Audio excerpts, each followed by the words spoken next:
अप्रैल 12, 2026 वो दिन जब सब कुछ बदल गया।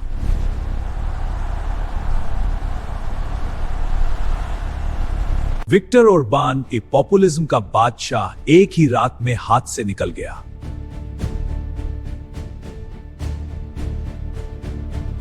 सोलह साल की सख्त हुकूमत के बाद उसका एम्पायर भर में टूट गया।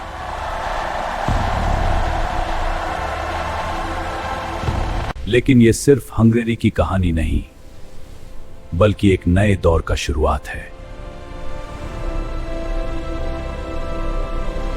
पॉपुलिज्म एक तूफान की तरह उठा, मुल्कों को वापस लेने का वादा किया।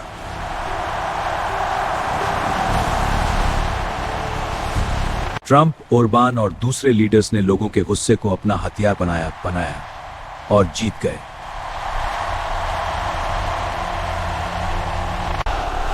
उन्होंने लीड्स को टारगेट किया और अवाम की हिफाजत का वादा किया।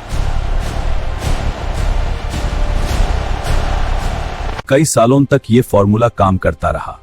पॉपुलिज्म ने पूरी दुनिया में दस्तक दी।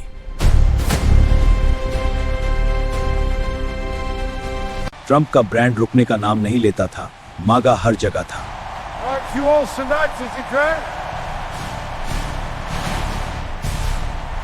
लेकिन ताकत का दाम होता है और दरारें पहले से बन रही थीं।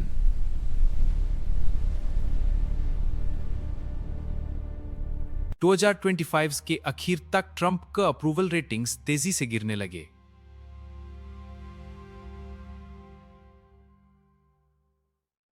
उसके सबसे मजबूत सपोर्टर्स भी अब दूर जाने लगे।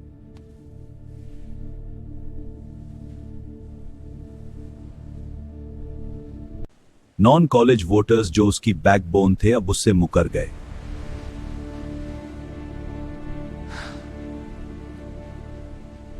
वो ब्रांड जो मिलियंस को इंस्पायर करता था, अब टॉक्सिक बन गया।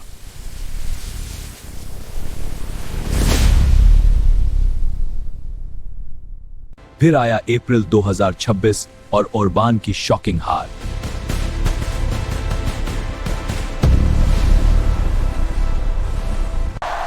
वो लीडर जो ट्रंप के अलाइज को इंस्पायर करता था, लैंडस्लाइड में हार गया। लोगों ने कहा बस खाली वादों और महंगाई से अब नहीं।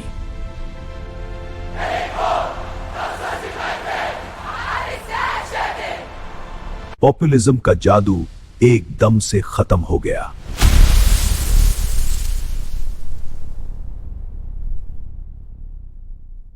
अब दुनिया भर के फार राइट लीडर्स डाल रहे हैं, ये सब इतना जल्दी बढ़ गया। हमारा प्लान फेल हो गया। कोई रास्ता होना चाहिए। सब खत्म हो गया। ट्रंप का ब्रांड अब ग्लोबल पॉपुलिस्ट मूवमेंट के लिए जहर बन गया है।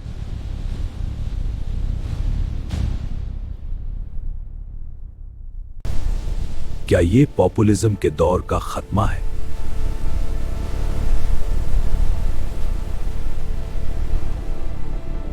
या ट्रंप फिर से अपने आप को नए रूप में पेश करेगा?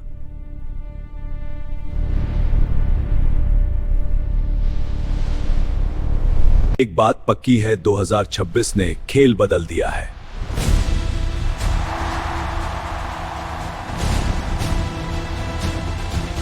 उठान बहुत शानदार था, लेकिन गिराव शायद उससे भी बड़ा होगा। आगे क्या होगा?